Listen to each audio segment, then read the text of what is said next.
But I Yeah. wrote down one day, and it just came so clearly, no one takes their life when they know they author it. We take our life, we make decisions that are ultimate like that because we don't know that we author the next moment.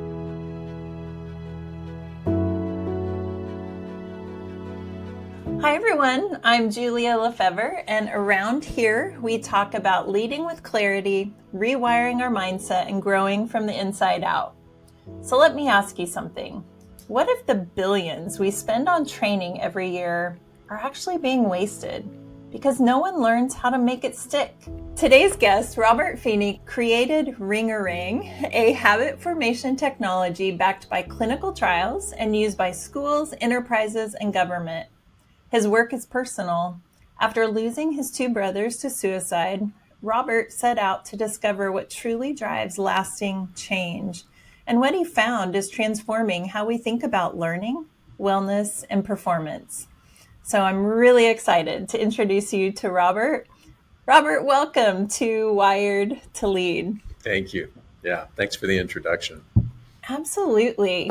So I just found out something about you today, and I'm wondering, how do you keep your Hollywood past a secret so that people don't even know? Tell us a little bit about this secret about you. It's because I'm not in Hollywood that it just doesn't. I mean, it doesn't carry into every conversation now. I'm living in Wichita, Kansas, which is a culture pretty afar from Hollywood. There isn't a lot of chance to talk about it or a reason to. Yeah, when it comes up, and like you, as you found out this morning, it kind of makes you go, oh my gosh. So yes, Okay, so you're being very vague about it, but Robert was an original newsie. Newsies. And Yes. I am a music theater fangirl. I love it. And yeah, we were just talking about how Wichita just had Newsies here. MTW has an amazing theater program and presence here in Wichita. And so I imagine it was really fun to have it come close to Kansas. So for those of you in the world who think Kansas is completely removed, just know we're not. We are not. We are not. We are definitely plugged in. So, okay, we've talked about Newsies, growing up kind of in Hollywood, and now you're a Kansas boy. Mhm. So, fill in some of the gaps. How did you get here? Several ways to tell a very fun story. There. So I was in California. I grew up in San Diego. I spent most of my adult life in LA and Hollywood, and then moved up to Silicon Valley, developed a technology company called Knowledge as a Service. And we have this Okay. technology called Ring-a-Rang that's used to engage people in habit formation. Mostly it's to engage people that are trying to break out of whatever it is that has them stuck. So this has people helping them out of addictions, helping them out of cycles of poverty, helping somebody to get educated and get up into the workforce, sometimes for the first time. And so we work in schools throughout the country, but also in large scale enterprises and in nonprofits, right? And I formed it in Silicon Valley virtually at first with a partner of mine who was in New York City, Mm. and he had roots in Wichita, Kansas. When COVID hit, he had just gotten married and they were going to have a baby. Doing that in New York City during COVID was a bad idea. So he came back home to Wichita, Kansas, has a support system here and a family business. And he said, hey, dude, you got to check out Wichita. There's a kind of an entrepreneurial energy about this region. And the next generation here of entrepreneurs has a tech bent to it. And maybe we could really be contributors. That was enough for me to come check it out. And I was skeptical at first, but then I was won over within the first couple of days of being here. And I grew up in San Diego. It's gorgeous, and I totally wanted to get out of there. You know, that's that's just And the way that's it where is. I went for our honeymoon. And Right? so, It's you like know, I learned that once I left it. I was like, everybody's trying to figure out how to get here, and I'm busy trying to figure mhm, out how to get out of here. That's get just out. how it is growing up, right? But Yeah. then when I came to Wichita as an outsider looking in, I loved the community feel. of Mm. Wichita. I loved it so embraced me. They were bringing me into entrepreneurial mixers. I was going out to dinner with, people who were like state politicians, deans of schools and such like this. I was trotted around the innovation campus the second day that I was here out in Wichita on WSU's campus, which is brilliant. And if anyone Yes. hasn't seen it, you really ought to go out there. This place was booming, and I thought, I want to be a part of it and I want to contribute to it. Wow.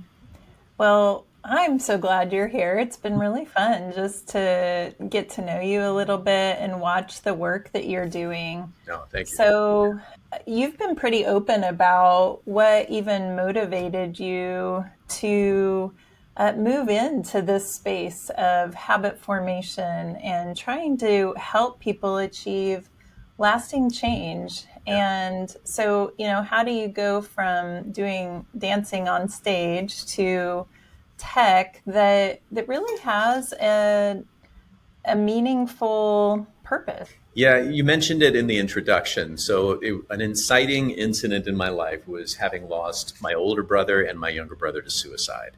There's no way to come out of a situation like that without it absolutely informing your future. And Yeah. so, my older brother Tommy took his life at the age of 21. My younger brother Michael, 5 years later, took his life at the age of 21. And Oh, so, neither one of them really got into adulthood. They just didn't see that they had a shot. They both suffered from a really severe bipolar condition that somehow missed me. And that brought up other things too, which is like, why me? Why did I survive this? 'Cause I've right. got a baby brother even now who lives in San Diego, I call him, he's a baby brother. He's 40 years old, but Sure. he lives with my mother, and he suffers from same condition that my brothers whom I lost suffered Mm. from. And that had me wondering, how does a person take on a behavior in their life that makes it work regardless of their circumstances or their mental wiring? And it became a quest. Yeah. So going to Hollywood and dancing and singing and doing the things that I did really I didn't know this at the time, but in retrospect, I can see it. It Hmm. really was a desire to create something inspirational for people. What I was Mm. able to access at that point in my life was that when I would do a show and an audience would react, or when people would go to see a movie or a television show that I mean, and you'd see their reactions, I thought that's the most accessible way to impact them with inspiration or with Mm. aspirations or something, even if it's just as simple as making them smile or laugh. And when you've had so much drama hit you that hard when you're young, you're just looking for a way to affect things positively for yourself as well as for other people. Sure. That's what brought me to Hollywood. But then ultimately, what brought me all around to what I do today was a long, weird, circuitous journey of trying to find that answer of what causes a person to take on a behavior that makes their life work, and what has them drop behaviors that Mm. make their life not work. Because so often it's the things that we have taken up as coping mechanisms for something that just hurts inside.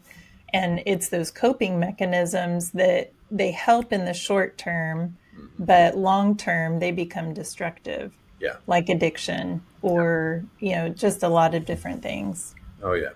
What I get very, I was going to say excited about, but that's something, I get kind of obsessed about it. What is that moment that has a person make a decision either to take on a vice or succumb to a vice, you might say, a coping mechanism, or make a decision not to? That Mm. moment is really interesting to me. Cognitively, neurologically, what's going on there? I give it a nickname. I call it the heat of the moment. I mean, Mm. that's a phrase that we kind of know because there's heat around it usually. In that Mm. moment, there is heat to like, what am I going to do right now? And more often than not, the body and the brain are going to win out because they're going to say, I want this. I need to survive on this. And that's Mhm. often something that we would call an addiction. But it is coping any way you look at it. We're just trying to survive that moment. And Yeah. what possibility exists that we usually don't see. But if we can just glance and see a possibility of something else, that feels accessible to us, the Mm. shot you can take of getting outside of that routine of just doing the coping becomes real. And that is now what my whole life's work is. How do you get Mm. somebody to do that? So that's the question. How do you? And how does your technology help people to veer into a more desired trajectory? We're all familiar with that phenomenon of the heat of the moment. Hmm. So there's a lot of science under it, but without getting wonky on the science, this is the phenomenon we all know. One of my favorite stories to depict it is, when you're at the high school dance, you see that person across the room that you really want to go talk to. And maybe you've been thinking about it for a long time. Maybe this is somebody you've crushed on for a couple of years even. But the moment is now. And you really want to go, or your friends are around you. They know what you're thinking. They're razzing you. They're saying, come on, you got to go over and ask that person to dance. And you even get a look from that person. And you're like, oh, man. Oh, man. And the heat on that moment is intense because what's going on in our brain at that moment is all of the ways this is going to fail. All of Yeah. how this is going to go terribly wrong. I'm going to go and humiliate myself. I'm going to get rejected. People are going to laugh at me. But if I don't do it, my friends are never going to forgive me. Oh my! I gotta. I don't. I can't do it. I have to do it. And then I take a step. And once I've taken that step, it's almost impossible to stop at that point. Now I'm in it, and I got to go over there. Maybe I got to walk past the person. No, I got to say, and then you say something. If that moment I hadn't taken that step, that I might have missed out on my spouse. Mm. How many stories have you heard about that? It's a high school sweetheart. They become lifelong spouses, and they have children, Mhm. grandchildren. I could have missed out on that if I had succumbed to safety. I'm not going to go over there. Now, that happens all day, every day to all of us in greater or lesser degrees, right? Yeah. We all have those moments all day long, things that we want to say to someone and we don't say it. Things that I'm thinking I want to do, I'm not going to do it. It's not bad or good necessarily, but by distinguishing the heat of that moment and seeing a possibility that would cause you to take that step, that is what causes behavior change. Because then if you take that step and then you say something and it turns into a dance you get to have with that person, now that kind of worked. Now there's a beginning of what we call a habit formation cycle. Mhm. Because it worked once, there's a shot that I'm going to do it again next time something like that comes up, because I've seen myself as someone who is capable of stepping past the heat. Exactly. So, what you're talking about is your ability to build capacity to step into something that's uncomfortable. Yes. So, that's what at Wired to Lead or at Brave Restoration, we talk a lot about uh, the heat is never going to go away No. in life. It doesn't. In fact, I think it rises. As life Probably. goes on, it gets harder. Yeah. It doesn't get easier. But what it's not a hopeless situation because we can grow our capacity to handle the heat, Yeah. to be able to do it. And the thing I love about your process is that it's using the science. So I'm going to bring out my brain model. For those of you who are just listening, just picture a cross section of a brain. And what Robert is talking about is the ability to be able to help your automatic nervous system in here it's your helicopter mom part of your brain. It's saying, be careful, stay safe, stay safe. And yet, the more we grow our capacities in this part of the brain, the more we can make a logical decision to step in and say, it's okay. I know it's scary, or I know I might get rejected, but I might not. And even if I do, I will be okay. And it's the experience of doing it that is rewiring this subconscious part of your brain. The I will be okay message that's in the background of people that we call confident or courageous or bold or whatnot, that I will be okay is something that I live with most of the time. Like I get teased by my wife. One of the other fun stories about Wichita for me is that I met my partner says, "You're going to meet a nice Kansas girl," and so I ended up meeting a nice Kansas girl. Is what happened when we got We married. are nice, aren't we? Yeah, you really, and my wife is, in my world, she's the best of them, and she has a different way of going about life than I do, and she teases me and admires it at the same time. I've got this something like "I'm going to be okay" message going on for me, and I'm going like this. But since you brought out a brain model, that's probably not the appropriate one. It's more like here. It's more It's like in here. It's in the limbic so. system So in the where, midbrain, right? Yeah. So yeah, like the midbrain is the one that's going to be fight or flight and all that stuff, and then I'm going yeah, to make decisions with the cortex. yeah, And in the midbrain, it's like it gets upset about everything. It's ready. everything.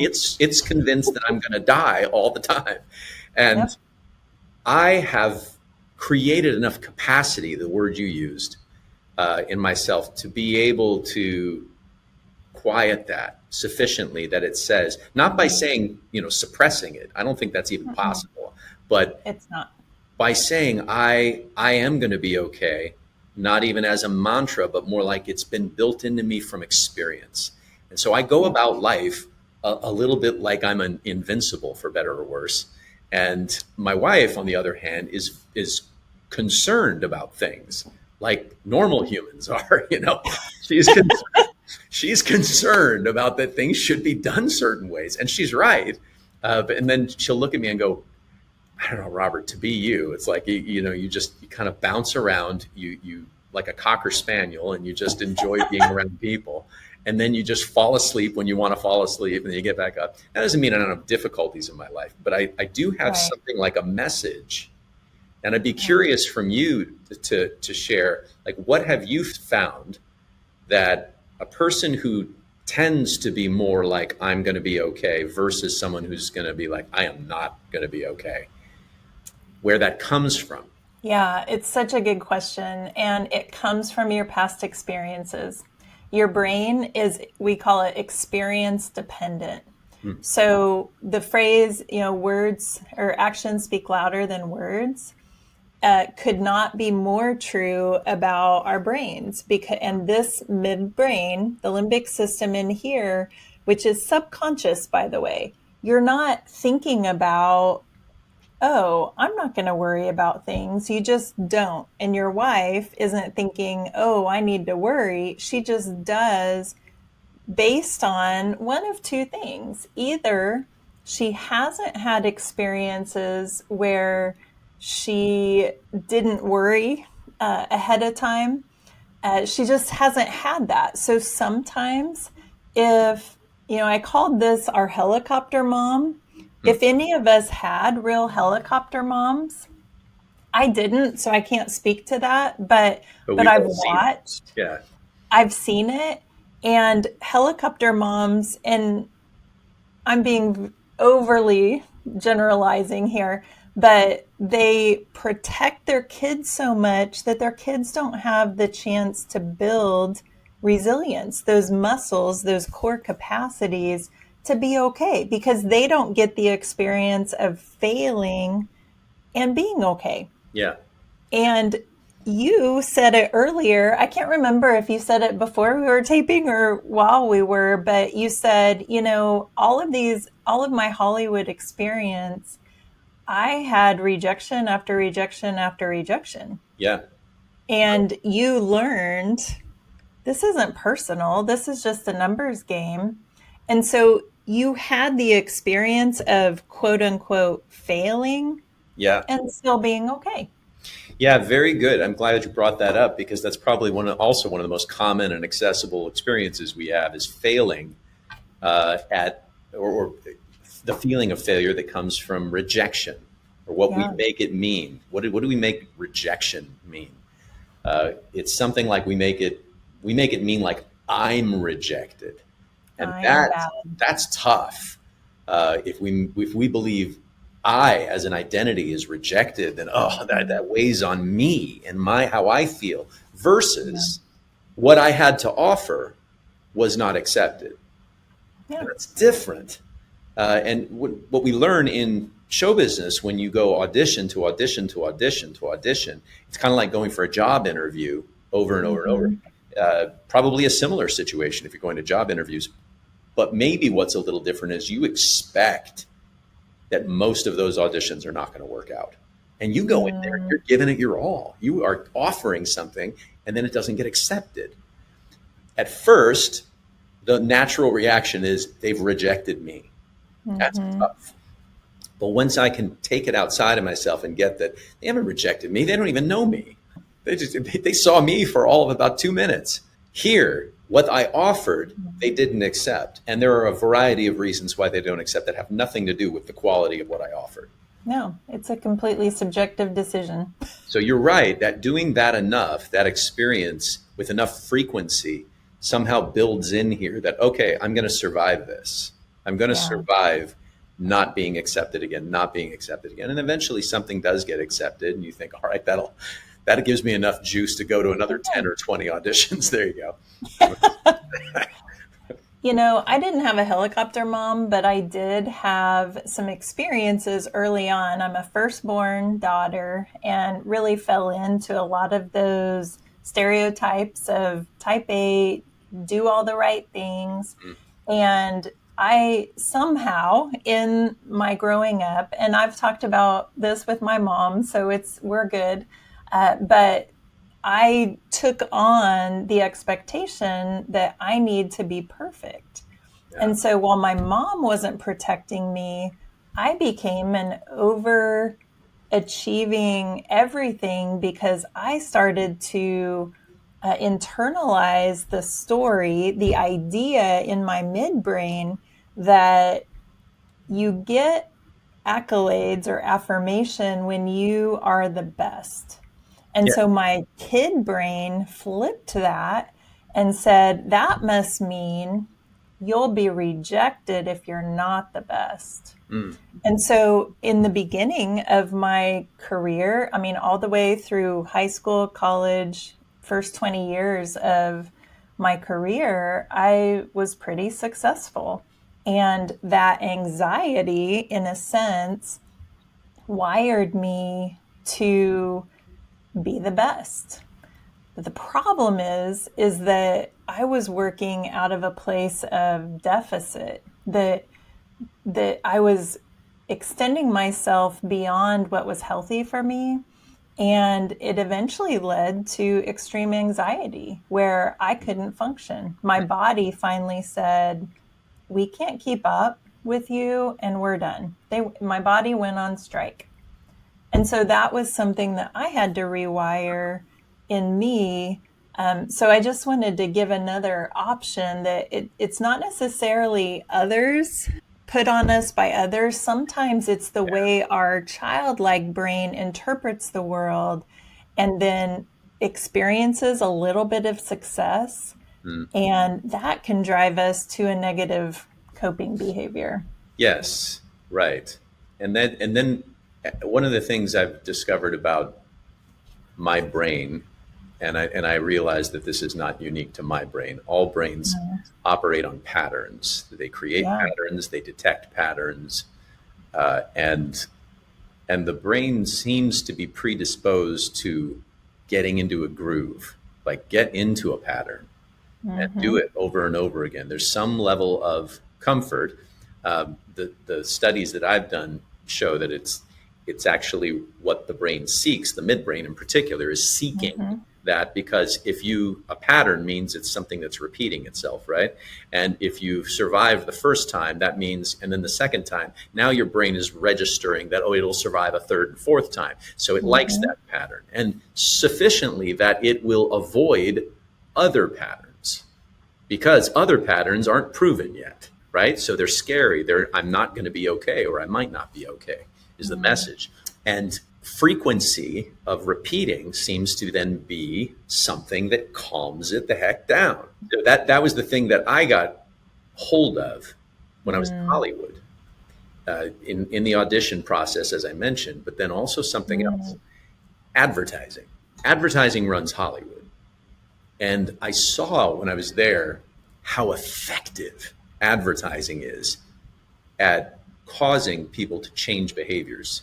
And when I got right down to the molecules of it, it became obvious. It's like, well, of course, because the brain, which is looking for patterns, sees a pattern in an advertising campaign. The word I use for it is familiar. You become familiar with a brand or a message. And because of that familiarity, the brain pattern now says, this is safe. Now, that may not be true. Maybe it's eating something that's not good for you. Maybe that's what's been advertised. But the brain says, I'm familiar with it. So there's a certain level of comfort that you have in being able to try it. And that's what the advertiser is working on. It's working by the drip on getting your brain to be familiar with the brand, such that when you're walking down a grocery store aisle, the likelihood you're going to pick that brand instead of another is very high. Because why? I'm familiar with it. And I feel like I'm going to be okay if I try this. And then if I try it and I like it, I'm going to do it again. Now I'm in a habit formation cycle. So that was the thing that really impressed me about how a person could then take on a new behavior. Well, you got to drip the messaging out.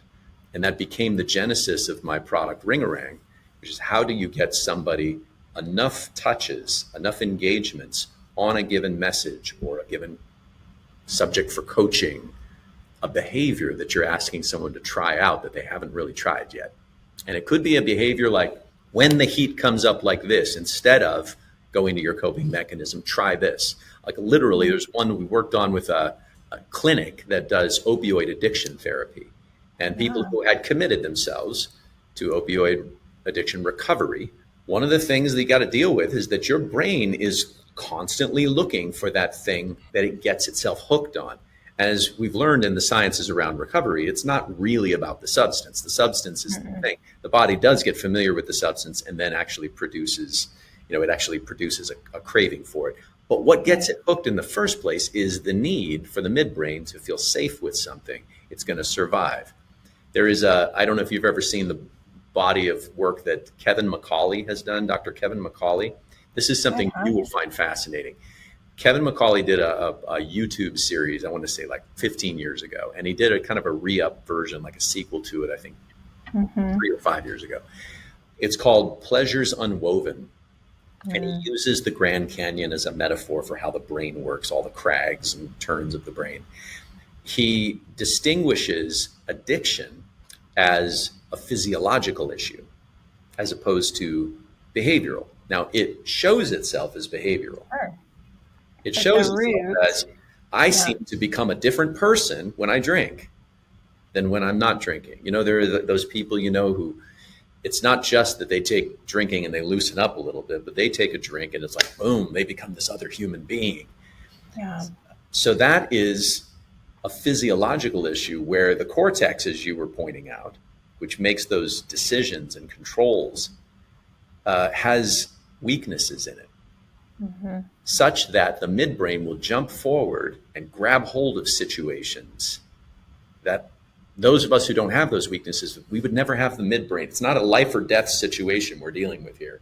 But all of a sudden, this conversation for a person who has that weakness is a life or death situation. And they're just in there, they're like, I got to win this point. And they just get really intense. And everybody else is kind of like, whoa, why did that happen? And it's not because the person's psychotic. It's not because that person is there's something seriously wrong with them. They've got something that so many people of us have. We have weaknesses in the cortex that can make it accessible for the midbrain to do things that otherwise the control center would suppress or, Sure. So I find with the work I do with Ringarang, when we go into I was already bringing up an example. Let's say the opioid addiction. In the heat of that moment, instead of me grabbing the substance, an opioid or any other substance I'm hooked on, try sugar. Put into your kitchen foods that have sugar. Better if it's fruit. It's natural sugar, so you're not just pounding a bunch of, Snickers bars. Snickers bars, right?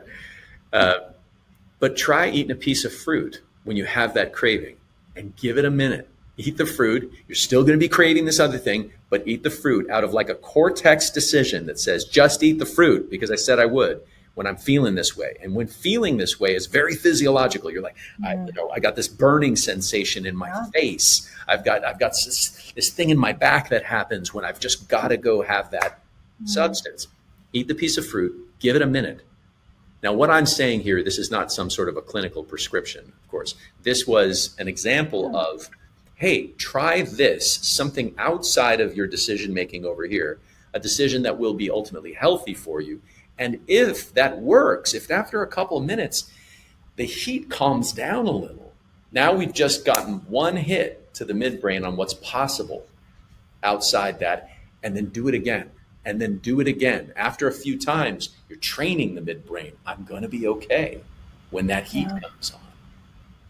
That is a powerful way to start coaching somebody forward out of a cycle that they're in that they can't break. It's just, you got to give them something really simple and accessible. You can't give them a concept. None of us take actions on concepts or great ideas. You know, we talk about, oh, great ideas run the world. No, great idea has never done anything ever to anyone. Great ideas are simply there as an opportunity to take an action inside of that idea that might then make a difference. And that's the work we do with Ring Around, especially in underserved communities where a lot of times there's trauma that's cyclical, poverty that's cyclical. The tools and the remedies that we want in our life are not as available. To be able to coach somebody with a coach in your pocket, where a game, in our case, it's a game. It'll pop up and say, hey, try this. And if you do try it, there's some incentives to it. You answer a question. There's leaderboard points. There's just simple ways that in 60 seconds, you give someone a view of something else that they can try. You can tell how passionate I am about this. I get really into it. I can. So I'm interested, how have you seen this help people overcome things that have kept them stuck? We all seem to see ourselves a certain way. And where I get most gratified is when I see somebody see themselves a different way, because that's the beginning of change. And change is, I mean, if I could pray for one thing to be bestowed upon every human being magically, it would be that everybody knows that they author their life and that they are the author of change at any given moment. We all can do that. I get very worked up, like right now I can feel very emotional about it. When I think about my brothers didn't have that sense of authorship. Yeah. They didn't know. And I have written on a whiteboard at home. You can see that kind of stuff I do here at my office, where I write all over the windows. That's how my very busy brain works. But I wrote down one day, and it just came so clearly, no one takes their life when they know they author it.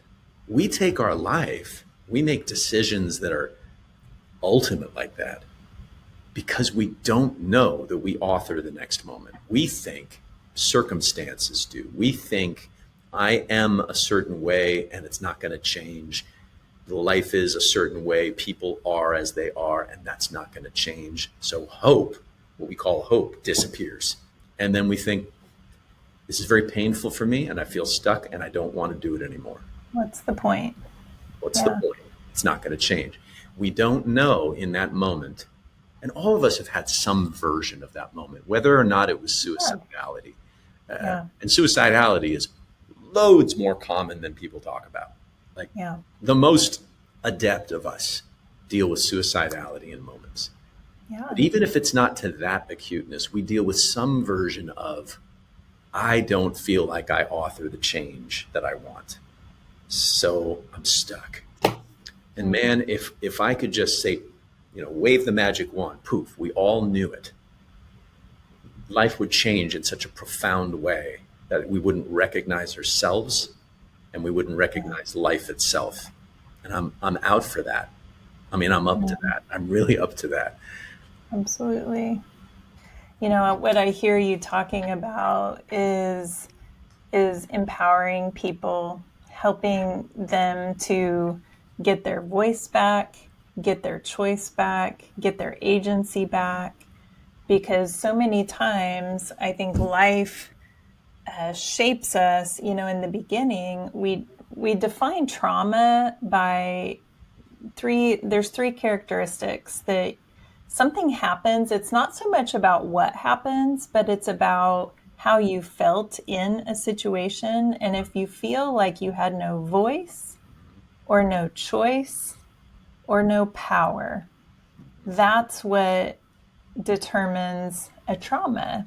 And what you're talking about, and what I even help people to rewire, is that may have been true in the initial moment. You may not have had a voice, you may not have had a choice, and you may not have had power.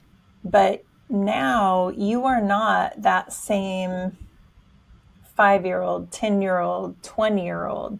Yeah. You are growing, and you have the capacity to grow capacity. And we're going to give you your voice back, your choice back, and your power. And I see your tool, your ring, this technology is helping people do that by taking that first step and experiencing, oh, I did have choice. Yeah. Now I'm curious, Julia, with the show being called Wired to Lead, I have an assumption here now, and please correct it if you don't find this to be true. I have an assumption that when people hear the word lead, or you put it into the person as a leader, that we tend to think that person is put together. They've got life figured out to some fair extent, and to the point where they're leading other people, and there's a certain amount of power that person has. And a lot of times I think we think a leader is a position or something. I don't happen to think it's a position. I think it's behavior. What have you found around where leaders, and I'm a leader, and I consider myself, I don't know, put together, I guess that's a way of saying it. And yet I deal with all sorts of self-doubt, all sorts of like the helicopter mom talking to me in my ear all day long, all day. When I'm supposed to be composed, when I'm supposed to be on a podcast, and I'm supposed to like seem like I'm totally put together, and still I got a helicopter mom in my head that's talking about whether or not what I said is going to be looked at as foolish, or somebody else is does anyone even care about that? Or how do you look right now? And why are you wearing glasses on your shirt? Better. Things like that, right? Because we're old and we can't see. Right, exactly. What are people going to think? They're going to think you're not 25 anymore.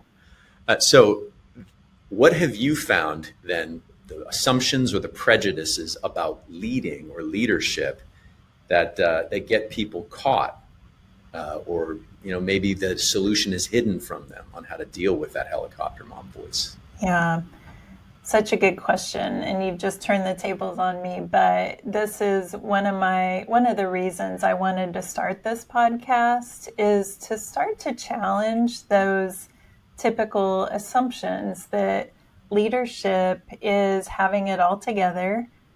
Leadership is having had all of the right experiences that wired you to lead. It's why I tell my story that, my experiences led me to some successful leadership positions and roles, but it also almost destroyed me and some of the people that I was leading. And so what I have learned about the brain is that, I'm going to pull out my model here again. I call this midbrain the brain tank. The brain tank. And I wish it was shaped as a heart, because that is where our emotional, experiential memories lie. So you've heard the statement, people don't remember what you tell them, they remember how you made them feel, right? That is being stored in the brain tank of our brain. Our greatest need, so let me back up. Our brains operate from the bottom up. And you implied this too, that our automatic nervous system is wondering, am I safe? Is this Yeah. life or death? Yeah. So that's what the brainstem is doing. But then when the stimulus, when the information gets up here to our brain tank, that limbic system, the midbrain, the question now that our brain is asking is, am I relationally safe? In other words, do I belong? Do I Yeah. matter? Yeah. All of these identity questions, because not only does our brain need to keep us safe physically, its next job is to keep us safe relationally. We are, as humans, wired for connection. We are social creatures. Hmm. And I often will ask people, what are our core needs? And people will very quickly say food, water, Shelter. shelter, Yeah. safety. Right. And there's another core need, and that is belonging. Belonging. Yeah, very good. In working with students, particularly in students that are in CTE programs, career and technical education, Mm, when we were younger, they were often just called vocation. Sometimes that term is still used, but CTE, mhm. by the way, has gone through a renaissance. It's like people are really realizing that it's not just about going through a 4 or 8 year degree in higher education. You can go right Yeah, into a job, but you just yeah. got one of the things that gets lost in that is how do I behave in a job? And that's a lot of what we do with Ringarang, with a program we have Mm, called Future Ready that's used throughout the country. Well, this came to my mind because in working with those kids, who oftentimes these students are coming from pretty significant trauma, oftentimes poverty. Sometimes they're very much in a bubble like small rural towns that just don't feel highly connected to the connected. rest of the world, right, except through media. I've learned that there are three phenomena that happen in each one of these people. And then after that, discovered that actually that doesn't change when you're an adult. It's just Mm, maybe a little more pronounced in a young person who's reaching adulthood and trying to get there. And mm, they are, we've mentioned two of the three. One of them is that I'm going to go from backwards to forward. So the one that we haven't mentioned is autonomy from the past. Find that, mhm, and for usually for a young person, that's autonomy from your parents. The mhm. past looks like your parents because that's all you knew growing up is your parents. Yep.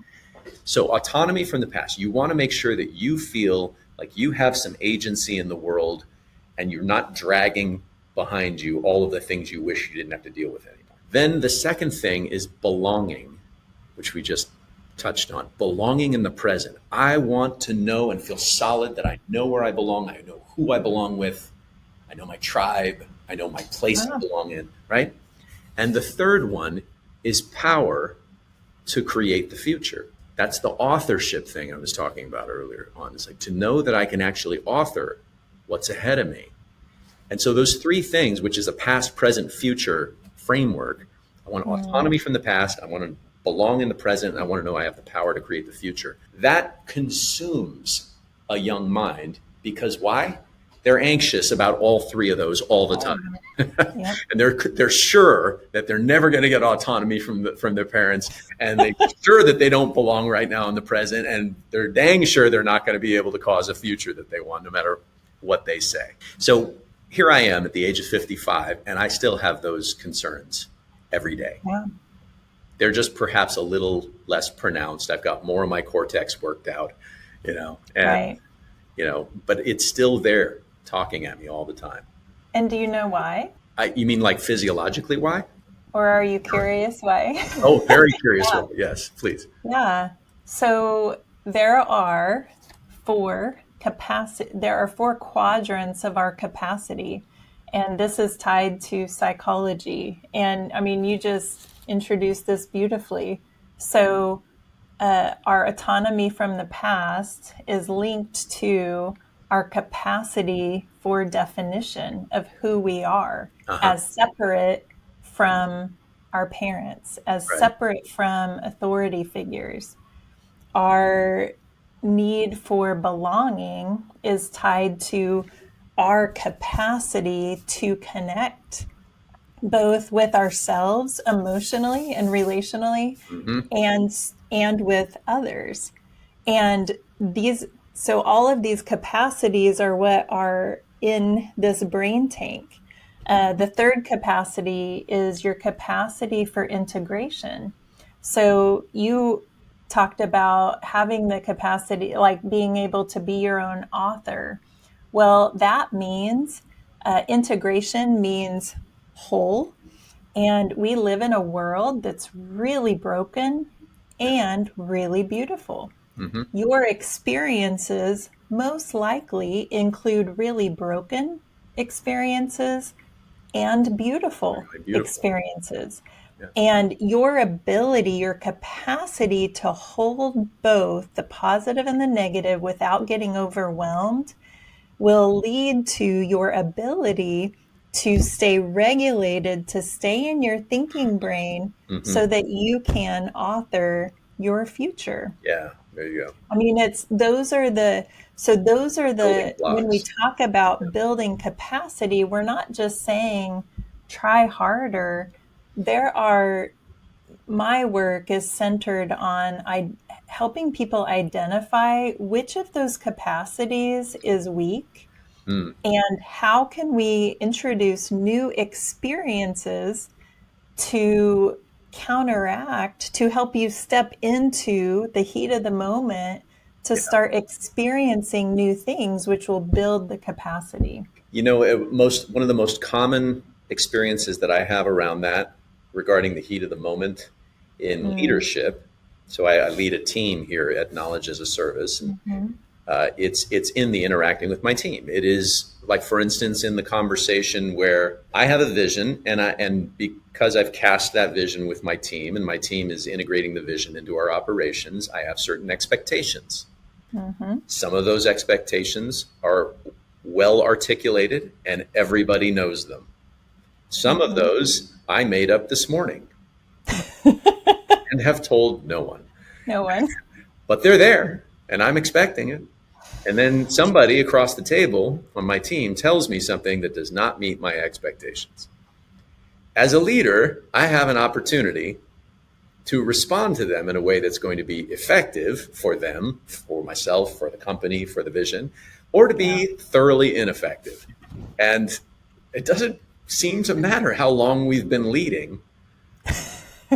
The likelihood, maybe it impacts the likelihood that we're going to do, an effective versus an ineffective job of responding. But I tell you, I have to be very conscious of how I Yeah. respond, and I don't have the answer most of the time on what's going to be effective. There's some combination, it seems, of pattern of what I've seen work, and then maybe something like a creative intuition, something like Mm. God whispering in my ear and saying, "Try it this way," Try this.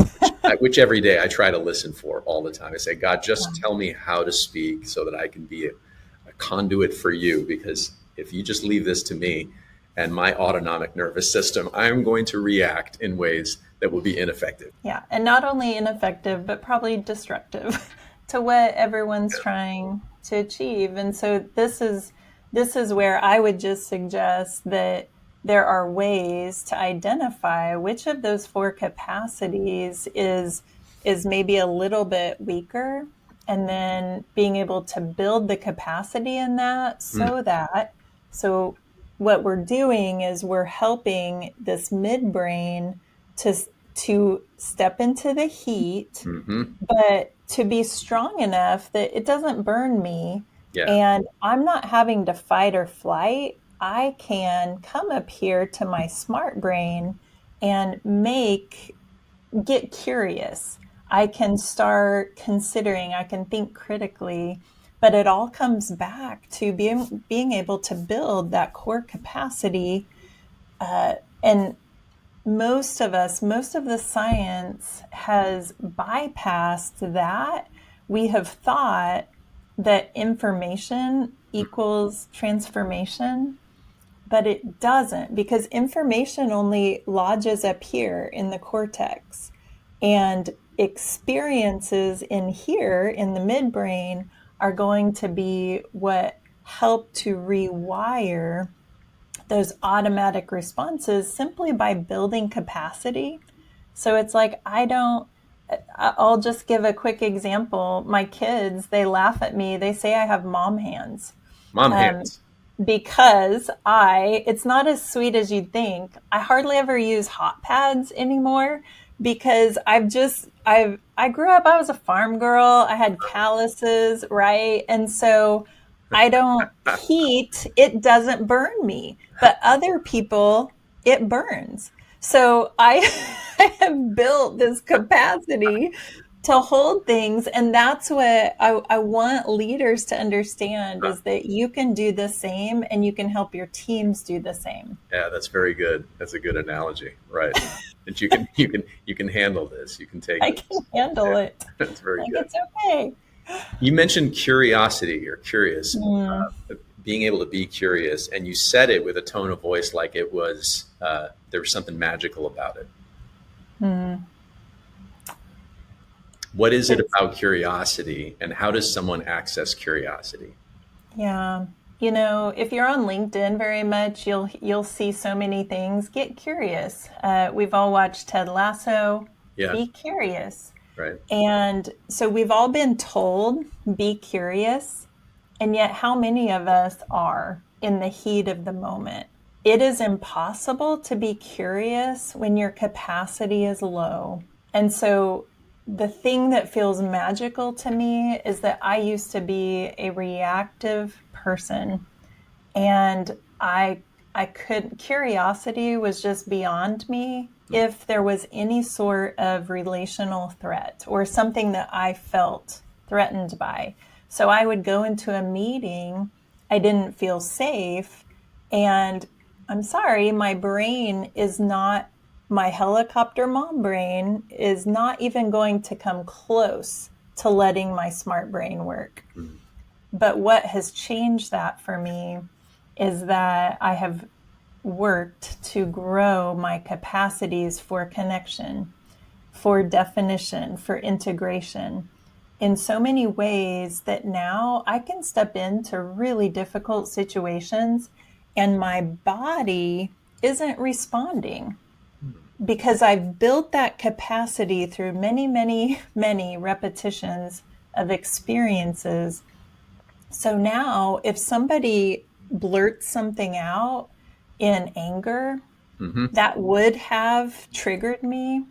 But now my body stays calm, and my helicopter mom brain has learned this is okay. I don't need to protect Julia. She's good. And it lets my cortex get curious. It lets me lean in, Yeah, which right. has been life changing for me. It lets me. Isn't that interesting? Like it lets Yeah. me. Like Yeah. the opposite of that being it doesn't let me. Uh, Yes. and it does feel that way, doesn't it? Like a lot of times that my brain's just not letting me. You said something that Hmm. was really interesting to me earlier in this, where you said you got to a point in your life where your body, I'm forgetting your words, but it was something like your body just said, I'm done, you know, I'm done. and that's your brain talking, right? I mean, but it probably Hmm. impacted every part of your system, but it's your brain saying, I'm shutting down. And we don't really have a say in that when your brain gets to that point. We don't. And I finally had to listen. And my body had been telling me for years, but I just kept pushing. I wasn't listening. And because what's happening is that when our helicopter mom gets activated, Hmm. it sends the energy down into our body to go to fight or flight. So your muscles literally get tight. Seize up. Yeah, Adrenaline starts flowing. yeah. Well, it's almost like I got stuck there and I was in constant fight or flight mode, Mhm. which meant guess how much thinking was Yeah, happening? right. Like zero. It would not I let you couldn't think. function. Yeah. It wouldn't. But then I figured out I can have a voice, I can have a choice, Hmm. and I can get my power back. It's just not by reading books. And it's not by knowing what to do. Knowing what to do is not the same as being able to do it. it's like trying to act on a concept. The concept won't get you there. I love you were pointing there to the cortex and saying that, it's the information is not what's going to make a difference. You can reference it. Your brain's going to reference information. But that's not where the power is. What you do with your clients is so very powerful to me, because I was asking you, how do you access curiosity? Just how do you get at it? I think we all have the information. There's been enough popular science out there to say that I know I'm supposed to be curious. I know I'm supposed to be courageous. I know I'm supposed to be confident. I know I'm supposed to communicate. I know I'm supposed to actively listen, whatever that means.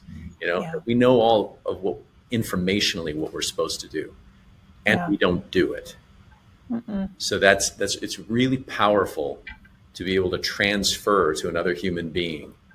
You can access this and then actually really get that experientially for themselves. Yeah. Well, man, we could probably go another hour, but I know we could. We definitely. So we might have to plan a part 2 for this. But yeah, we need to wrap up because I have to get to another appointment here in a bit. But Robert, thank you so much for being here and just sharing your perspective and just a little bit of your story. And if someone is out there listening and they want to get a hold of you, what's the best way? Or if they're interested in working with you on a project, how can they get a hold of you? Certainly by Facebook or LinkedIn. Robert Feeney or Robert J. Feeney, you'll find me there. And then the website for my product is ringorang.com, RINGORANG. And apparently, as you found out, also 30 years ago, you can see me on IMDb. You can. You actually can.